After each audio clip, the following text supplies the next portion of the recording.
Shalom semuanya, silakan doa pembuka renungan Nino.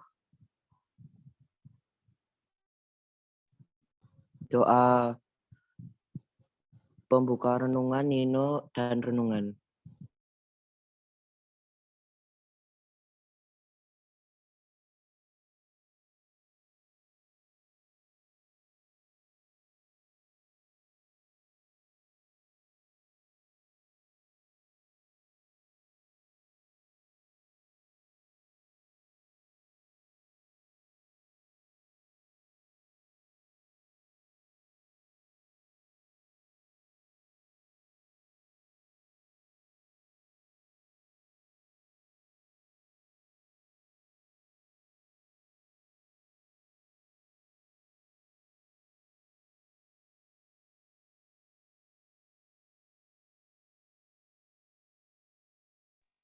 Oke, mari kita mulai renungan.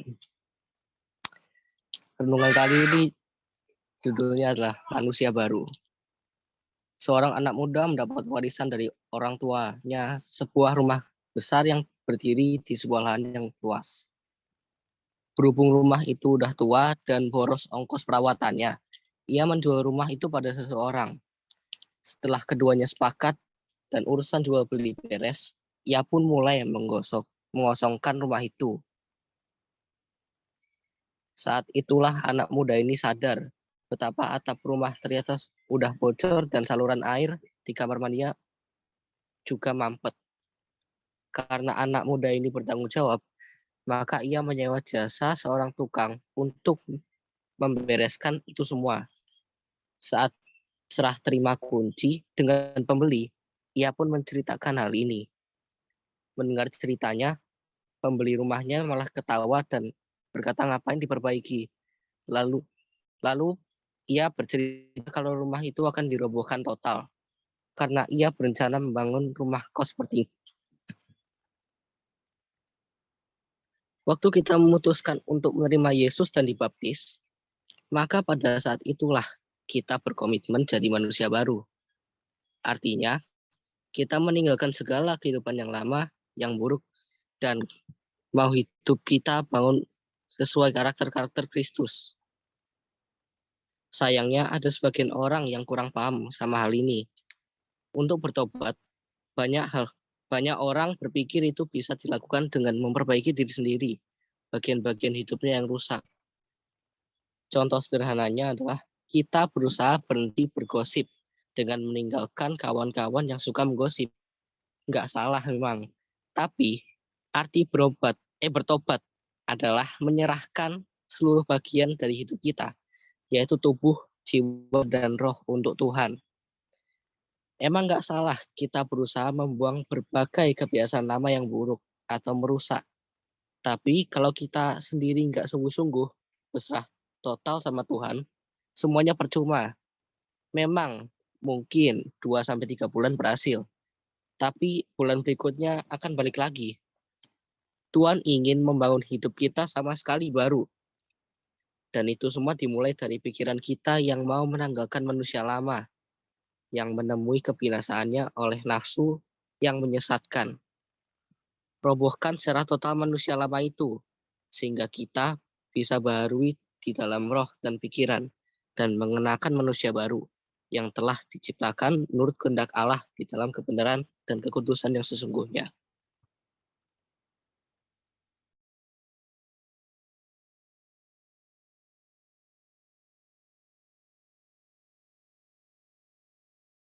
Silakan sesi pembacaan Alkitab di seluruh anggota.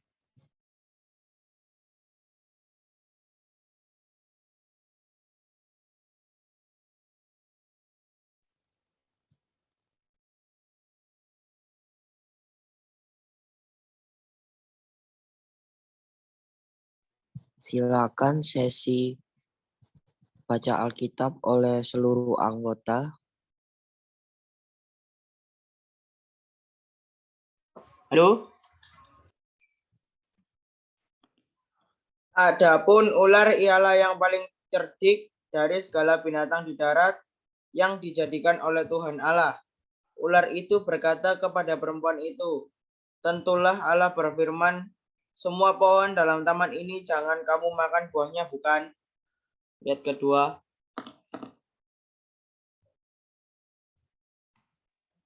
Lalu sahut perempuan itu kepada ular itu, "Buah pohon-pohonan dalam taman ini boleh kami makan.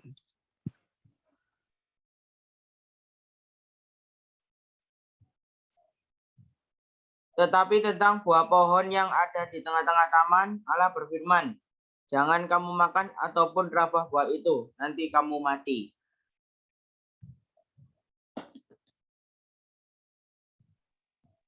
Tetapi ular itu berkata kepada perempuan itu, sekali-kali kamu tidak akan mati.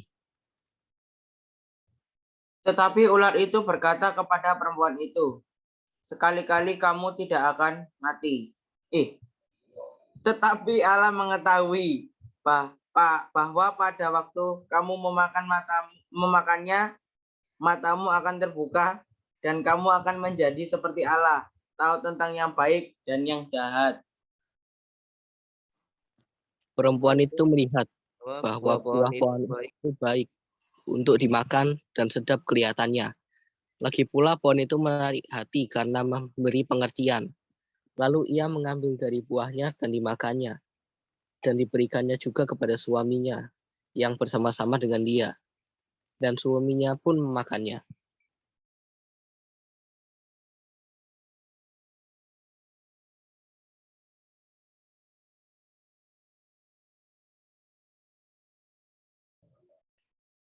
Maka terbukalah mata mereka berdua dan mereka tahu bahwa mereka telanjang. Lalu mereka menyemat daun pohon ara dan membuat cawat.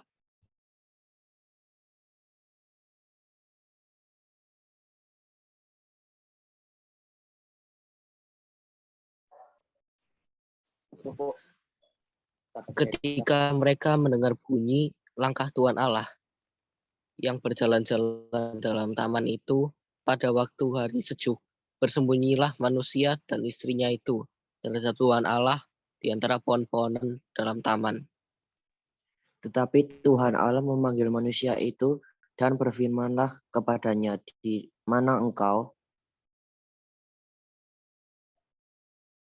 Ia menjawab, ketika aku mendengar bahwa engkau ada dalam taman ini, aku menjadi takut karena aku telanjang, sebab itu aku bersembunyi. Firman-Nya, siapakah yang memberitahukan kepadamu bahwa engkau telanjang? Apakah engkau makan dari buah pohon yang kularang engkau makan itu? Manusia menjawab, perempuan yang kau tempatkan di sisiku, dialah yang memberi dari buah pohon itu kepadaku, maka ku makan.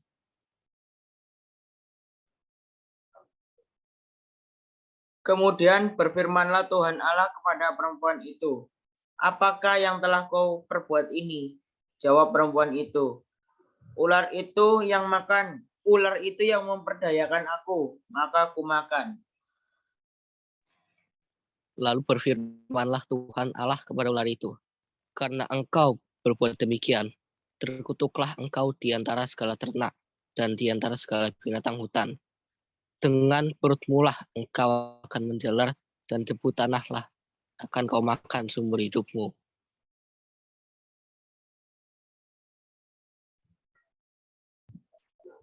Aku akan mengadakan permusuhan antara engkau dan perempuan ini, antara keturunanmu dan keturunannya. Keturunannya akan meremukkan kepalamu, dan engkau akan meremukkan tumitnya. Firman-Nya kepada perempuan itu, susah payahmu waktu mengandung akan kubuat sangat banyak.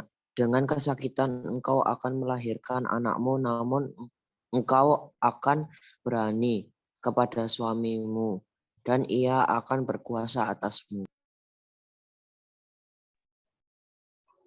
Lalu firman-Nya kepada manusia itu, karena engkau mendengarkan perkataan istrimu dan memakan dari buah pohon yang telah kuperintahkan kepadamu, jangan makan daripadanya, maka terkutuklah tanah karena engkau. Dengan bersusah payah engkau akan mencari rezekimu dari tanah seumur hidupmu. Semak duri dan rumput duri yang akan dihasilkannya bagimu, dan tumbuh-tumbuhan di padang akan menjadi makananmu.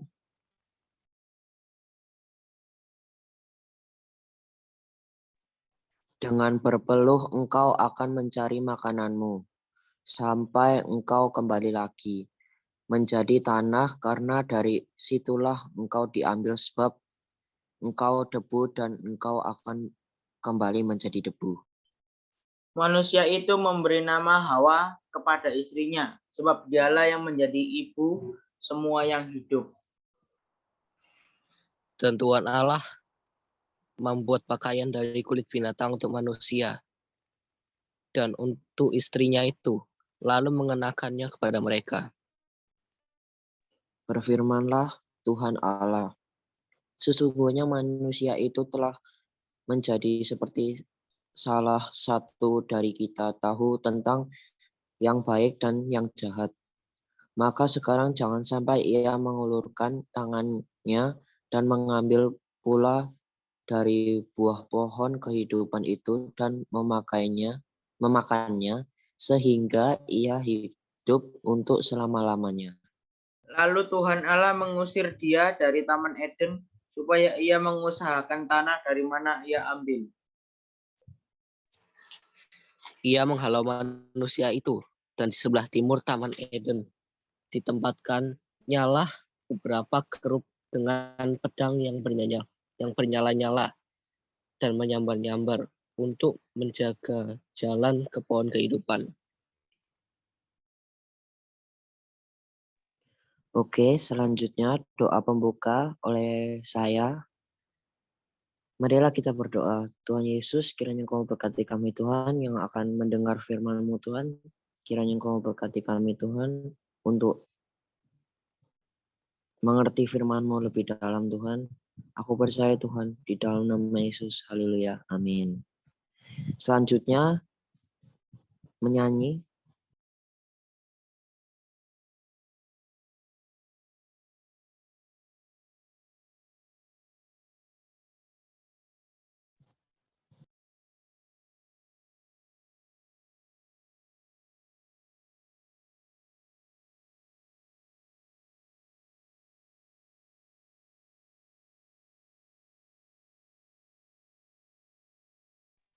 Selanjutnya Kak Vivi, silakan firman-Nya.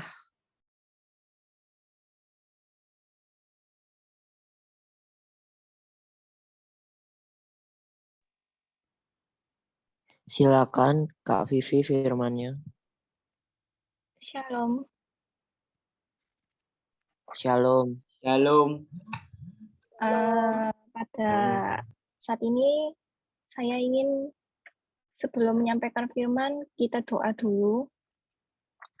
Bapa di dalam surga, terima kasih Tuhan karena Engkau telah kumpulkan kami di sini, Bapa, tanpa kekurangan suatu apapun terlepas daripada kita di rumah masing-masing, tetapi kami percaya bahwa hadirat Tuhan sungguh Kau nyatakan di tempat mana kami berada.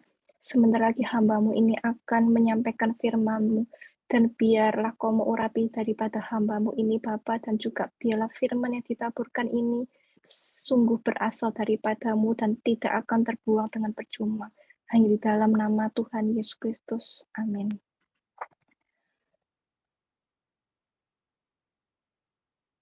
Ini saya mau nge-share, bisa ya? Bisa.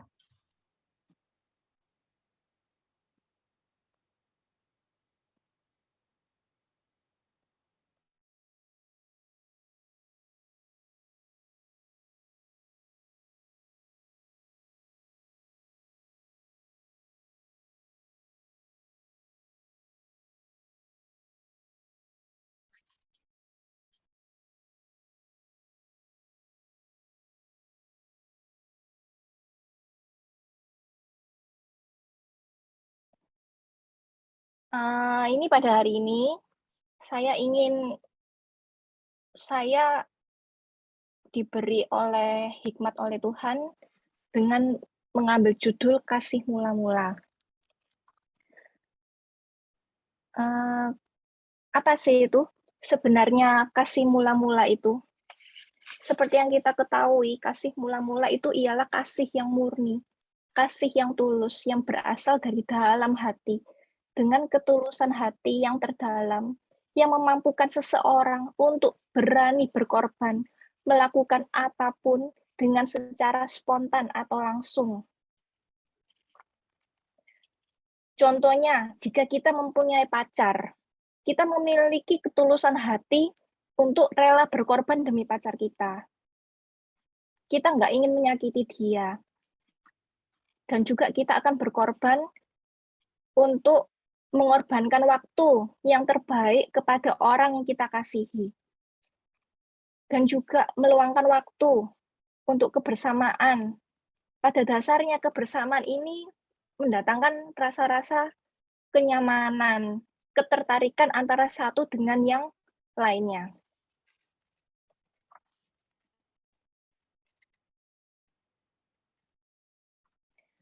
Kemudian di balik dalam kasih mula-mula ini saya mengambil dari kisah Daud. Kita mengetahui bahwa Daud ini adalah seorang penyembah, seorang man on worship. Daud ini adalah seorang yang benar-benar cinta akan Tuhan. Dimanapun dia berada, ataupun ketika di saat ada masalah apapun, Daud ini yang pertama kali selalu mencari Tuhan. Oleh karena hatinya, Daud, mata-mata Tuhan menoleh kepada Daud, sehingga Daud ini menjadi seseorang yang menjadi sangat diurapi oleh Tuhan. Oleh puji-pujian, oleh tarian-tarian yang dipersembahkan Daud kepada Tuhan, itulah yang menjadikan Daud orang yang paling berkenan di hadapan Tuhan. Maka urapan Tuhan mengalir seperti minyak dari atas kepala hingga kaki, dimanapun Daud berada. Daud berperang pun, ia pun selalu memenangkan peperangan itu. Tuhan menyertai Daud di setiap jalan, setiap langkah Daud. Kemanapun ia pergi, Daud ini telah menyatakan betapa Daud sangat mengasihi Tuhan. Oleh sebab perbuatan yang dilakukannya, bukan hanya sekedar ucapannya dia, tetapi dengan perbuatannya dia. Satu hal yang ku minta supaya tetap diam di dalam hadirat-Mu, inilah adalah kata-kata Daud. Daud nggak minta apa-apa, kekayaan ataupun umur panjang atau apapun, tetapi Daud hanyalah minta ingin berdiam tetap di dalam perkenanan Tuhan. Kemudian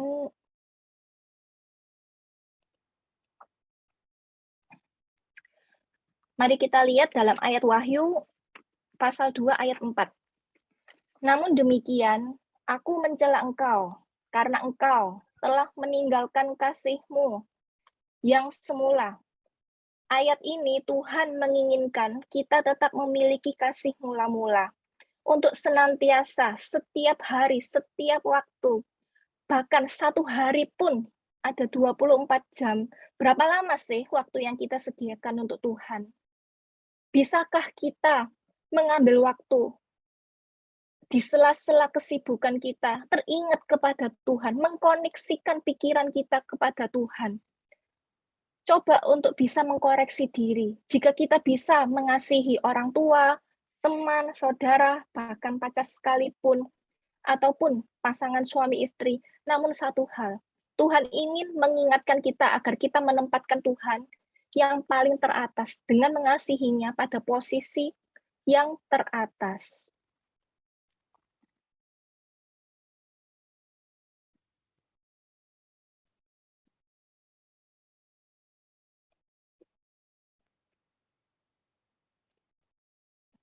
Kemudian, pada zaman sekarang ini, anak-anak muda ini lebih mementingkan perkara duniawi, sehingga seringkali menomorduakan Tuhan. Kita bisa mengambil contoh seperti pagi hari. Apakah sih yang kita bisa lakukan di pada pagi hari? Memegang HP atau berdoa terlebih dahulu. Ketika di saat liburan, kita bisa mengutamakan jalan-jalan atau ibadahnya. Mungkin saat ini sudah mungkin kita nggak bisa hadir di tempat ibadah, namun sudah bisa disaksikan lewat streaming yang tertunda. Jadi yang saya menanyakan, apakah bisa menempatkan Tuhan di posisi pertama? Oleh karena mengikuti perkembangan zaman, maka anak-anak muda yang zaman now, apalagi yang sukanya mengikuti tren masa kini, yang katanya tuh nggak begini, nggak gaul loh. Boleh-boleh aja sih, sah-sah aja. Namun satu hal yang perlu dikoreksi, ini benar-benar penting sekali, apakah kita akan mendukakan Roh Kudus atau tidak jika kita mengikuti tren-tren itu. Seringkali bahwa kita menganggap diri kita sendiri itu segitu berharganya. Menganggap diri berharga, ya inilah yang menimbulkan kesombongan diri. Kesombongan diri ini sebenarnya penyakit dari dalam diri yang kita tidak bisa menerima kasih dari Tuhan. Jadi hadirat daripada Tuhan nggak akan nyata pada diri kita.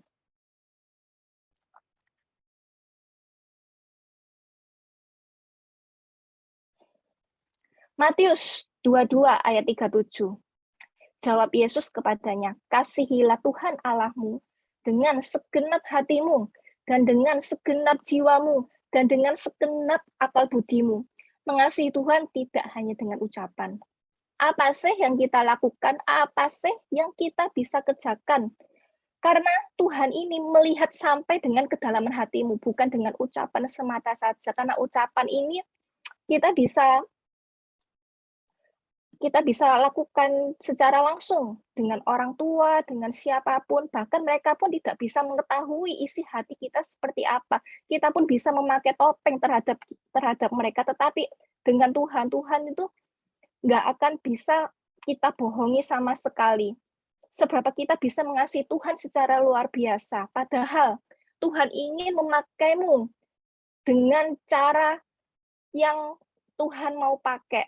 Namun kita sendiri yang berusaha tidak ingin menangkis urapan pemberian dari Tuhan itu. Karena setiap orang yang percaya dari kita telah memiliki satu karunia yang berasal daripada Tuhan.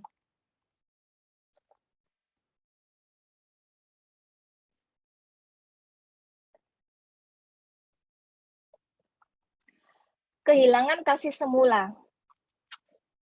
Di kasih yang mula-mula ini kita bisa kehilangan kasih yang semula, bahwa seorang yang memiliki suatu perasaan tiba-tiba menjadi suatu hambar, bahkan tidak ada ketertarikannya lagi. Untuk melakukan segala sesuatunya itu sebenarnya penuh dengan pertimbangan. Hanya memikirkan, aku melakukan ini, apakah ada untungnya nggak buat aku? Sangat berpengaruh terhadap tingkah lakunya. Ada suatu titik di mana ada suatu perasaan mungkin bosan ya, jika dilakukan berulang kali terus-menerus. Tetapi di dalam melayani Tuhan, ya mungkin saja bisa terjadi hal ini suatu rutinitas. Hal berdoa pun sebenarnya juga bisa. Pagi berdoa, malam berdoa, setiap hari begitu. Yang kita gumulkan mungkin itu saja. Tetapi di balik itu semua, kita nggak boleh menangkis daripada rasa bosan itu.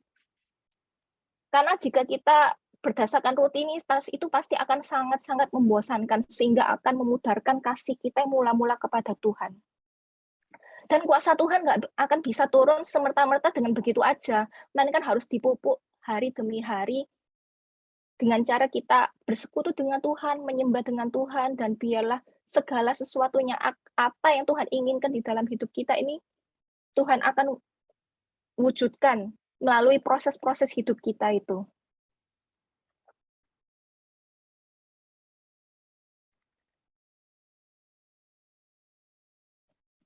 Bagaimana sih kita menumbuhkan bagaimana sih kita cara menumbuhkan kasih mula-mula? Yaitu kasih kita kepada Tuhan yang telah hambar bisa kita nyalakan kembali dengan pertobatan, yaitu mengkoreksi diri. Enggaklah salah, seringkali kita mengoreksi diri untuk sesuatu hal yang benar, bukan hal yang tidak benar. Karena mengkoreksi diri membuat kita semakin rendah hati, semakin kita mawas diri, semakin kita menjauhi daripada hal yang namanya dosa. Jadi ketika kita melakukan suatu kesalahan, kadang itu malah nggak merasa berdosa. Ini justru yang fatal sekali. Karena di dalam kita sebenarnya ini sudah ada Roh Kudus, dan Roh Kudus yang akan mengalarm, oh nggak boleh itu dosa. Tetapi jika kita menepis semuanya itu daripada perkataan-perkataan Roh Kudus, kita tepis, enggak, ini benar, enggak mau, ini saya mau melakukan. Ya lama-lama Roh Kudus akan menjadi padam. Kasih yang semula tiba-tiba muncul akan menjadi padam, sehingga tidak adanya Roh Kudus di dalam. Ketika di saat Roh Kudus tidak di dalam, kita enggak akan tahu ini benar atau salah. Orang memandang kita, lo itu salah. Tetapi aku menganggap, loh, gue ini benar kok. Nah itu, di saat itu, kita pun harus tahu bahwa hal ini nih sangat krusial banget, sangat-sangat berpengaruh terhadap menjalani kehidupan ini. Bahkan kita pun bisa dikucilkan sama orang. Mungkin memang kita akan merasa, oh kenapa sih aku kok ngerti aku tuh salah, dia selalu menindas aku selalu mengalah terus. Nggak apa-apa, kita bukan dilahirkan untuk menjadi kalah, tetapi kita ini akan dilahirkan untuk menjadi seorang yang pemenang. Dan juga kerelaan untuk menyerahkan diri kepada Yesus Kristus. Kita dapat bisa mengaktifkan 2 buah roh, ada di dalam Galatia 5, yaitu kasih, sukacita, damai sejahtera, kesabaran, kemurahan, kebaikan, kesetiaan, kelemah lembutan, dan penguasaan diri. Firman Tuhan berkata, akulah satu-satunya jalan kebenaran dan keselamatan, bahwa tanpa adanya Tuhan Yesus tidak adanya keselamatan. Sebenarnya keselamatan ini bersifatnya kekal dan abadi. Namun kita mau saja, namun kita terserah daripada kita sendiri. Kita mau nggak mengejar daripada kekekalan itu, ataupun kita hanya mau mengejar kehidupan yang fana ini, yang tidak mengerti ujungnya itu akan berakhir kemana. Tetapi jika kita mau mengenal akan Tuhan Yesus, kita mengetahui bahwa Tuhan Yesus itulah satu-satunya jalan keselamatan dan hidup.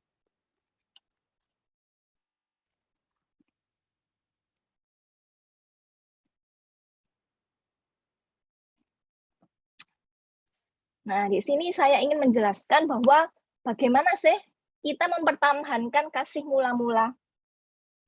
Yang pertama-tama, terlebih dahulu adalah pertobatan. Jika kita sudah bertobat, kita menyesal, kita mengakui, Tuhan, saya bersalah, saya menyesal atas apa yang aku lakukan. Tuhan mau kok mengampuni kamu. Tetapi satu hal, jangan sampai kita kembali lagi kepada masalah yang dulu-dulu itu kembali, jangan diulang kembali. Masa sudah lubang yang ditutup, kita gali lubang kembali. Tuhan Yesus nggak menginginkan hal itu. Lalu kita harus meyakini bahwa Tuhan Yesus satu-satunya adalah andalanku. Tanpa Tuhan, aku nggak akan mampu. Ini harus kita benar-benar fight-kan, benar-benar jadikan moto di dalam setiap hari, setiap waktu. Tuhan, tanpamu aku nggak mampu, aku nggak bisa. Kalau kita memakai kekuatan sendiri, hasilnya semuanya akan percuma. Kadang kita secara manusia berpikir, ini pasti akan membuahkan hasil, ini pasti akan bekerja dengan caraku. Tetapi jika memang Tuhan nggak mengizinkan, hal itu nggak akan terlaksana tanpa adanya campur tangan Tuhan. Dengan sikap kerendahan hati pun, maka pintu-pintu langit di surga akan terbuka. Bukan hanya untuk mengejar berkat-Nya, namun urapannya akan memenuhi kita senantiasa, setiap saat jika kita kepenuhan Roh Kudus. Sebenarnya nggak mudah sih memang, jika orang yang sudah menerima Tuhan Yesus sebagai Juru Selamat, di dalamnya ini harus ada dorongan untuk bisa menimbulkan bahwa kasih mula-mula itu harus nyata, harus kita pupuk hari demi hari, saat teduh, bersyafaat, bacalah Alkitabmu. Sebenarnya baca Alkitab ini bukan hanya buku semata. Alkitab ini adalah benar-benar firman dari Tuhan, benar-benar suara apa yang Tuhan inginkan kepada kita. Dan juga apapun yang Tuhan inginkan terhadap kita, kita pun bisa tahu suara-suara jawaban atas setiap doa kita dari Tuhan. Oleh karena itu, kasih mula-mula ini nggak akan terbuang sia-sia jika kita benar-benar mengandalkan Tuhan dengan cara seperti ini. Karena yang Tuhan mau itu ialah kita tuh bersekutu, memuji dan memuliakan namanya, hanya itu saja. Bukan berarti kita setiap hari bersekutu memuji, nggak kerja apa-apa, nggak sekolah, nggak kerja, itu bukan, itu nggak mungkin. Tetapi di saat kita melakukan kegiatan-kegiatan seperti biasanya, ingatlah kita akan Tuhan, akan Dia yang menciptakan kita. Karena manusia di dunia ini sebenarnya mempunyai tujuan khusus, nggak hanya begitu aja kita lahir, kita hidup seenaknya kita sendiri, yang enggak ada suatu tujuan maksud dalam kehidupannya kita ini.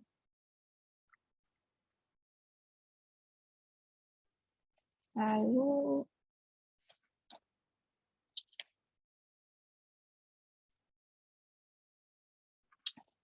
kasih Allah ini bersifat kekal. Oleh sebab itu, milikilah sebagai hati seorang hamba.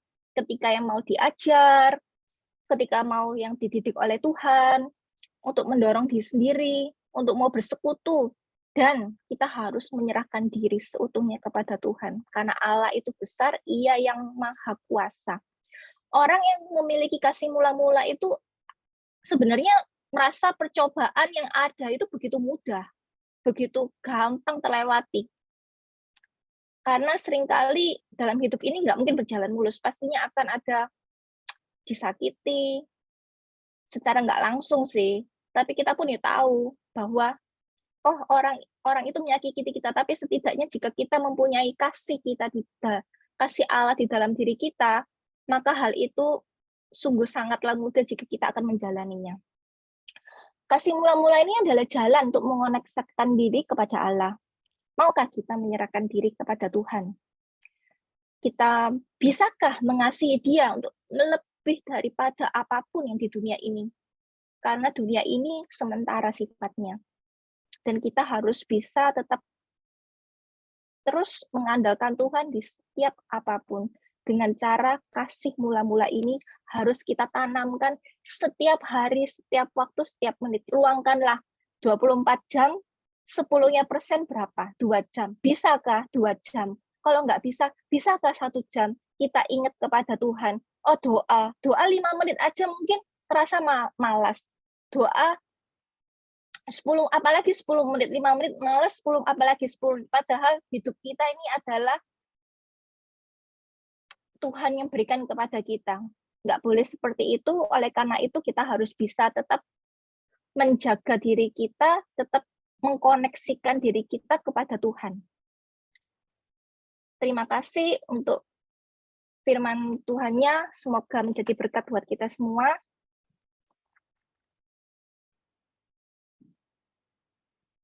Lalu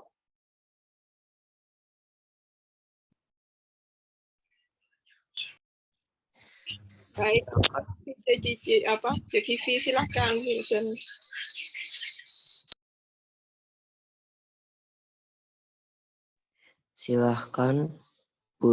Silakan doa penutup dan doa syafaat Bu Lydia.